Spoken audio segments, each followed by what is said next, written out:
এক বাদশা তার বাড়িতে ক্ষৌর কার্য, যেটা মানে মাঝে মাঝে আমরা চুল টুল কাটাই না, মোচ কাটি, নিজেরটা নিজে কাটি, ঠিক কি ঠিক না? তো নাপিতের কাছে গিয়ে করি। রাজা বাদশারা তো আর নাপিতের কাছে যায় না, নাপিতরা তাদের বাড়িতে যায়, ঠিক কি ঠিক না?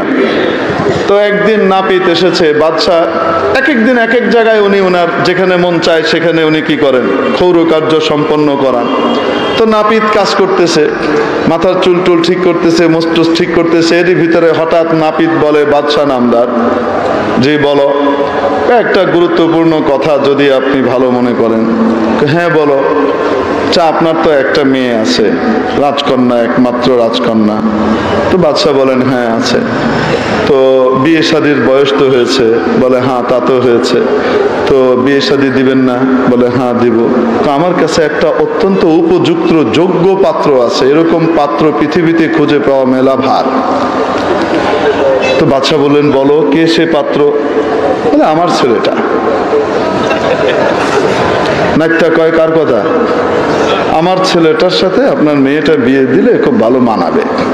বাদশার আক্কেল গুড়ুম হয়ে গেছে, কি করে, নিজের কানকে বিশ্বাস করতে পারছে না, এই নাপিতই আমাকে এই কথা বললো নাকি।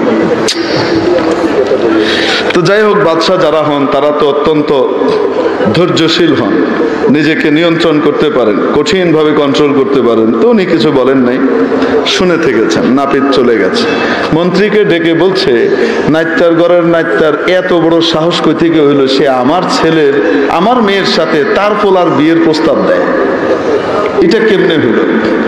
বাদশা বলে, মন্ত্রী জিজ্ঞেস করে, অনেক চিন্তা ভাবনা করে, আচ্ছা এই নাপিত কি আপনাকে আগেও এরকম বলেছে কখনো? বলে না, ও তো কাঁচু মাচু হয়ে থাকে ভয়ে।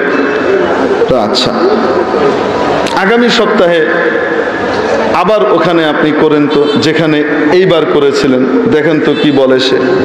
তো নাপিত সেই একই কথা বলছে। তৃতীয় সপ্তাহে মন্ত্রী বললেন যে আপনি এইবার যেই ঘরে করেছেন সেই ঘরে আপনি কি করবেন না, এবার অন্য কোনো ঘরে গিয়ে কি করবেন, এই কাটা ছেঁড়ার কাজ যেগুলো, এগুলা করবেন, সাফ সুতরার কাজ। দেখবেন সে প্রস্তাব দেয় কিনা, যদি না দেয় আপনি তাকে মনে করাবেন, দেখেন কি বলে। যেই কথা সেই কাজ, বাদশা তাই করলেন। এখন নাপিত জড়সড় হয়ে কাঁচুমাচু হয়ে তার কাজ সে করছে, ভয়ে সেটিয়ে আছে। পুরো সময় পার হয়ে যায়, নাপিত কিছু বলে না। তো বাদশা তাকে মনে করালেন, ভাই তুমি যে আমাকে একটা কি বলেছিলা, একটা প্রস্তাব দিয়েছিলা। তো নাপিত বলে, কোন প্রস্তাব মহারাজ? কই যে আমার মেয়ের সাথে তোমার ছেলের বিয়ের একটা প্রস্তাব দিলা, যে ওইটা। তওবা তওবা তওবা, আস্তাগফিরুল্লাহ আস্তাগফিরুল্লাহ, কি বলেন কি বলেন কি বলেন? আমি নাইত্যার ঘরের নাইত্যা, আমার ছেলে আপনার মেয়ের সাথে বিয়ের কল্পনা করাও তো অপরাধ, কি বলেন আপনি? আমি এটা কবে বললাম? বাদশা তো এবার আরো অবাক, এ কি কারবার? এই বললো আর এখন কয় সে বলে নাই।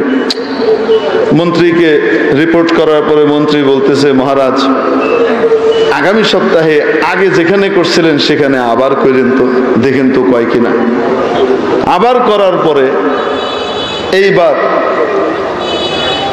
এই নাপিতের গরম কাকে বলে? মহারাজ আপনার ভেবে দেখা দরকার ছিল, আপনাকে একটা প্রস্তাব দিলাম, আমার মেয়েটার সাথে আমার ছেলেটার সাথে আপনার মেয়ের বিয়ের একটা সুযোগ দিলাম, আপনি কি করলেন না, কোনো পরোয়া করলেন না, কোনো উত্তর দিলেন না। আপনি কি একবার ভেবে দেখেছেন আমার ছেলেটা যদি নারাজ হয়ে যায় তখন আপনার মেয়েটার কি দশা হবে? বাদশাকে খাইছে কেমন, তো আরো গরম।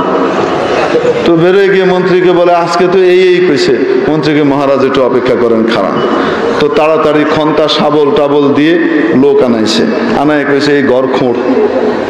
যখন এই ঘর খোঁড়া হয়েছে, বাদশাকে, নাপিত আমার মাথা পাগল করে দিল, এক পাগল আমার মাথা পাগল করছে, তুমিও কি পাগল হয়েছো নাকি? না মহারাজ, কারণ আছে। খোঁড়েন, তারপরে দেখি।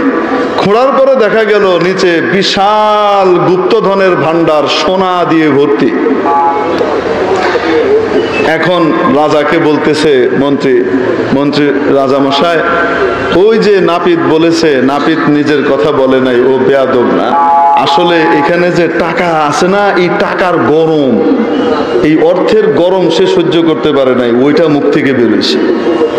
তো বলেন তো দেখি, অর্থের গরম আছে না নাই? অর্থের গরম সবাই হজম করতে পারে না।